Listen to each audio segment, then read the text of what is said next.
प्राचीन काल से ही भारत भूमि के अलग अलग नाम रहे हैं, जैसे जम्बूद्वीप, भारत खंड, अजनाब वर्ष, भारतवर्ष, आर्यावर्त, हिंद, हिंदुस्तान, इंडिया। मगर इनमें भारत नाम सबसे ज़्यादा लोकमान्य और प्रचलित रहा है। नामकरण को लेकर के सबसे ज़्यादा धारणाएं एवं मतभेद भी भारत को लेकर के ही हैं। भारत की वैविध्यपूर्ण संस्कृति की तरह ही अलग अलग कालखंडों में इसके अलग अलग नाम भी मिलते हैं, लेकिन हम अपने सनातन धर्म के ग्रंथों में से आपको कुछ बताने का प्रयास करेंगे कि हमारे देश का नाम भारत कैसे पड़ा। तो बने रहें हमारे चैनल सनातन धर्म टीवी के साथ।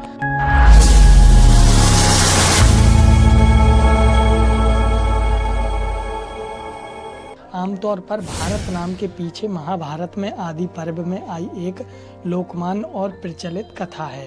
जब महर्षि विश्वामित्र और अप्सरा मेनका की बेटी शकुंतला और पुरुवंशी राजा दुष्यंत के साथ गंधर्व विवाह होता है तो इन दोनों के पुत्र उत्पन्न होता है।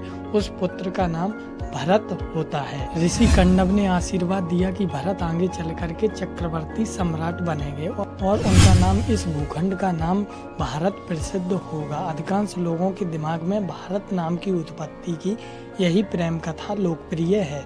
आदि पर्व में आए इस प्रसंग पर कालिदास जी ने अभिज्ञान शकुंतलम नामक महाकाव्य रचा।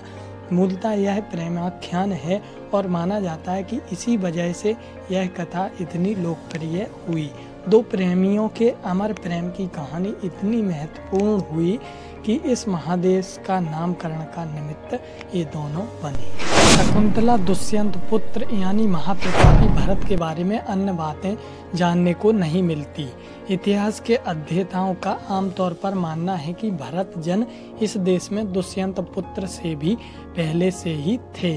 इसलिए यह तार्किक है कि भारत का नाम किसी व्यक्ति विशेष के नाम पर न होकर के जाति समूह के नाम पर प्रचलित हुआ।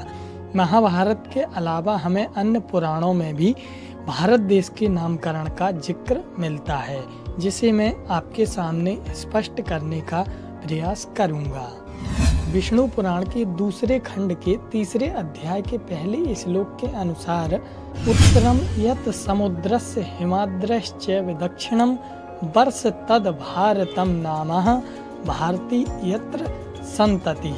अर्थात समुद्र के उत्तर और हिमालय के दक्षिण में जो देश है उसे भारत कहते हैं और इस भूभाग में रहने वाले लोग इस देश की संतान स्वयं भारती हैं और इसे भारत कहते हैं। विष्णु पुराण के दूसरे खंड के तीसरे अध्याय के 24वें श्लोक के अनुसार गायन्ति देवा किल गीतकानि धन्यास्तु ते भारत भूमि भागे स्वर्गा पवर्गा स्पद मार्ग भूते भवन्ति भूया पुरुषा सुरत्वात्। अर्थात कि देवता हमेशा से यही गान करते हैं कि जिन्होंने स्वर्ग और अपवर्ग के बीच में बसे भारत में जन्म लिया है वो मानव हम देवताओं से भी अधिक धन्य हैं। अर्थात आपको भी जानकर के अधिक प्रसन्नता होनी चाहिए कि हम ऐसे भारतवर्ष में बसे हुए हैं जिस भारत में देवता भी आने के लिए तरसते हैं। धन्यवाद। जय श्री राधे, जय श्री श्याम।